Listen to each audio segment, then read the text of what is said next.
Another year gone. Hopefully, everyone has had many fond memories over the course of 2014. However, as is the case with every year, Hollywood has given us a slew of films that most of us would rather forget. Movies and other forms of media are meant to entertain. Naturally, we get upset when we invest our time and money in one that does not fulfill its purpose. This is my personal list of those that robbed me of precious time that I will never get back. Just remembering these movies is like a slow crawl of agony. First, I have some dishonorable mentions. Keep in mind, I haven't seen any of these and have no intention of doing so. I'm strictly going by critical word of mouth. Here we go. Tammy. Melissa McCarthy used to be funny and likable in Gilmore Girls, but not anymore. Her shtick, which was not even the slightest bit amusing in the first place, has grown so tired at this point that I didn't even bother with this one. Blended.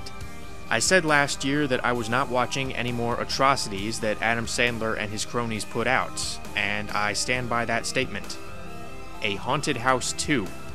Marlon Wayans has never appealed to me, the scary movies have never appealed to me, so what business would I have watching this?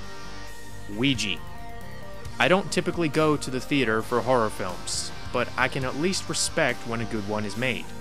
Last year gave us The Conjuring, a suspenseful breath of fresh air from the barrage of found footage flicks and jump scares that have saturated the market. In the face of that, this just seems like a step backward. Teenage Mutant Ninja Turtles. Did anyone really expect this to be good?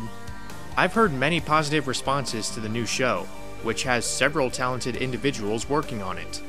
This movie, however, has Michael Bay as the producer, Jonathan Liebesman as the director, and Megan Fox in the lead role. It's basically the Transformers movie formula applied to a different brand. No thank you. Number 10.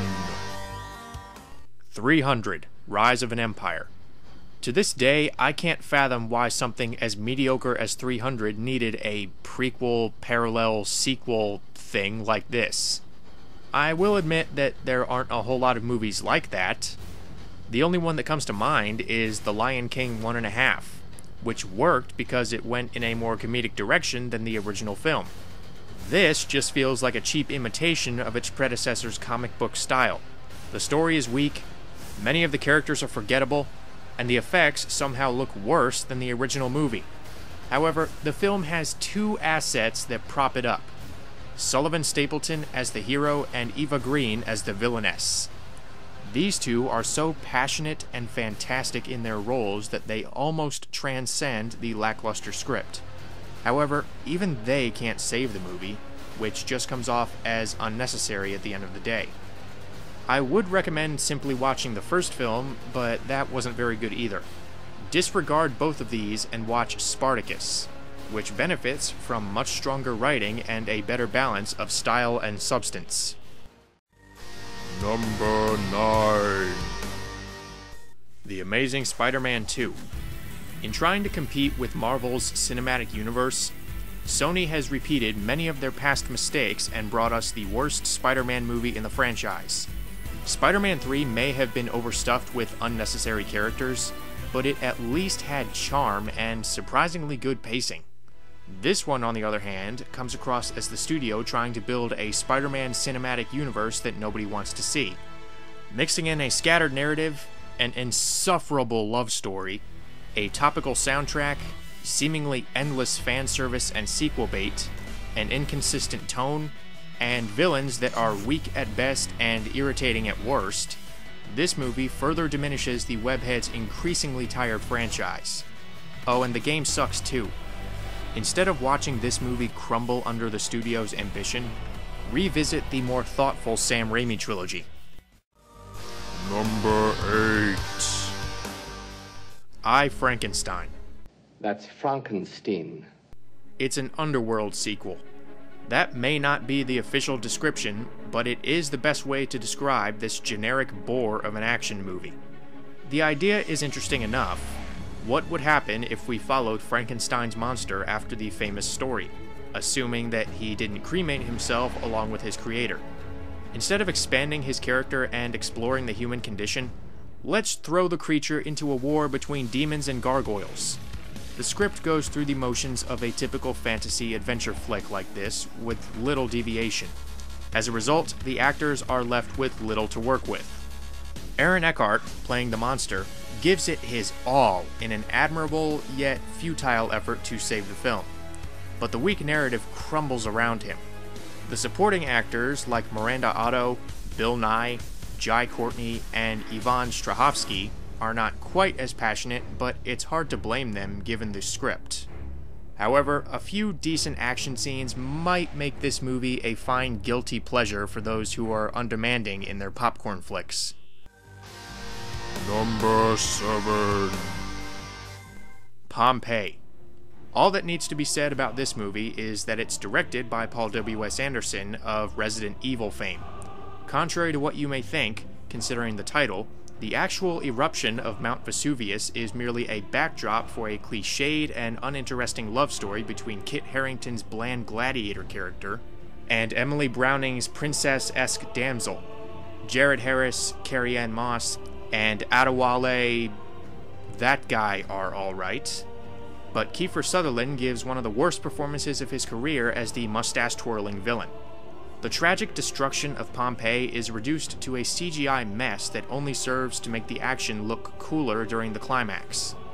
Clinton Shorter provides a decent musical score, but the fact that this is what stands in people's recent memory as the cinematic portrayal of Pompeii is downright disrespectful to those who perished in the actual event. Number 6. A Million Ways to Die in the West. I watched this movie solely because Liam Neeson was in it. I have never cared for Seth MacFarlane's brand of humor, but I can't imagine even his fans would be willing to stick up for this one. I didn't like Ted, but at least it felt like a movie.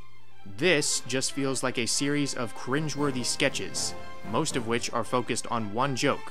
Seth MacFarlane is a modern wimp in a violently cartoonish version of the Old West.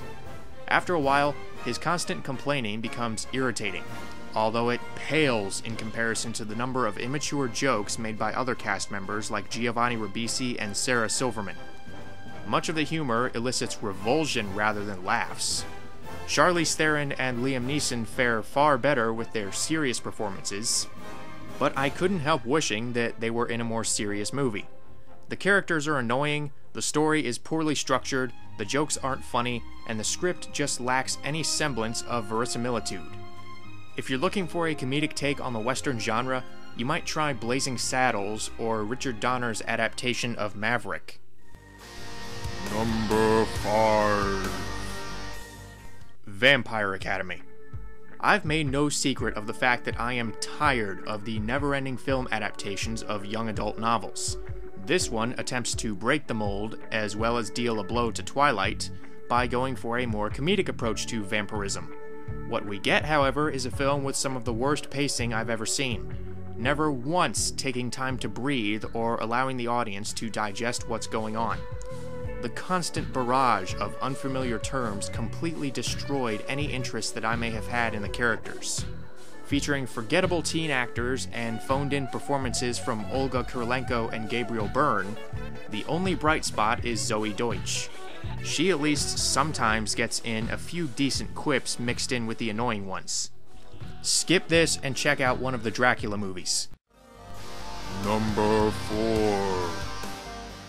Heatstroke. One word immediately comes to mind when looking back on this movie: uninspired.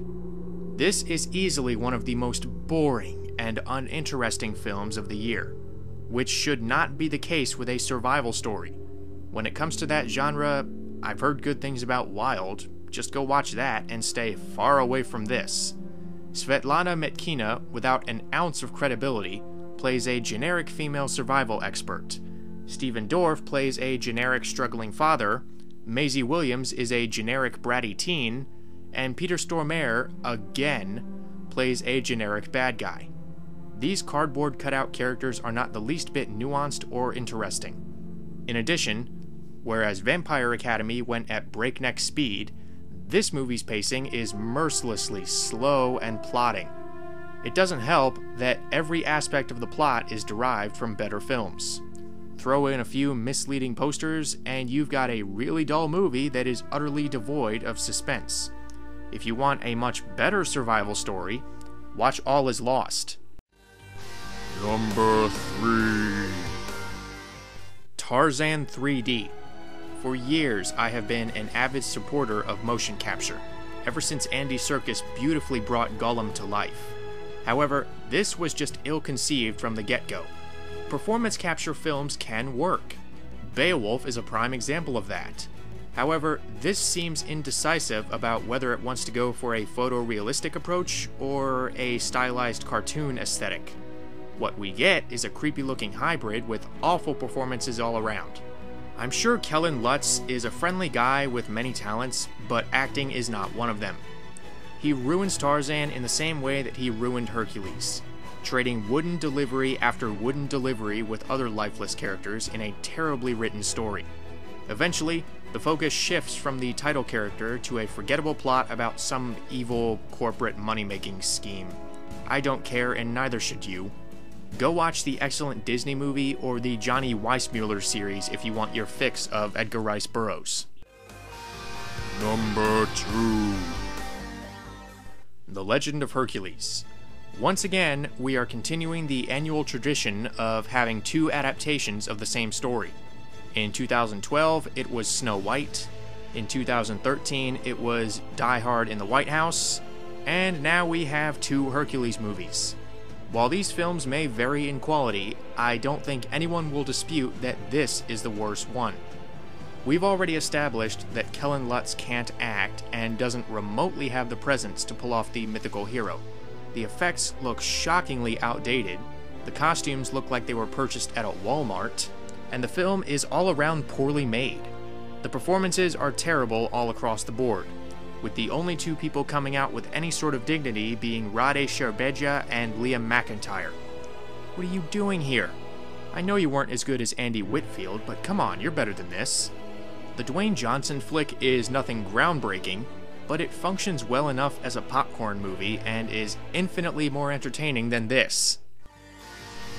Number 1. Transformers: Age of Extinction. It's so boring. The Transformers movies have never been good, and they've always had the same basic story. The only difference is that they've gotten longer and more insulting. Why is this movie almost 3 hours long? It goes on forever, swapping out a 3-act structure for multiple climaxes with abysmal acting. Mark Wahlberg is less annoying than Shia LaBeouf, and Kelsey Grammer and Stanley Tucci make the best of what they're given, but everything else about this movie is the same terrible nonsense. Aaron Kruger still does not know how to write a decent script, coming up with some of the dumbest dialogue in the hope that we will find it funny. Michael Bay directs with action and male empowerment as a priority while paying no mind to actually making a good movie. The action scenes are just comprised of explosions and objects crashing into other objects. Even the effects are downgraded this time around. The characters are obnoxious, the script is moronic, the humor is insulting, the direction and quote-unquote emotion are exploitative, the movie is far too long, and the constant assault of loud noise will surely leave you numb. Transformers: Age of Extinction shows no respect to its audience and fails on nearly every artistic level. Recent movies like Pacific Rim and Real Steel have proven that this concept can be done better. And if you want your Marky Mark action movie fix, go watch Lone Survivor. While not perfect, it's better written, better acted, and better directed than this piece of cinematic garbage. Well, there you have it. Looking back, as bad as some of the movies got, I actually thought that this year had a better cinematic track record than 2013. We didn't quite get down to movie 43 levels of pain. As with any new year, we all have some upcoming films that we're looking forward to and others that we are not.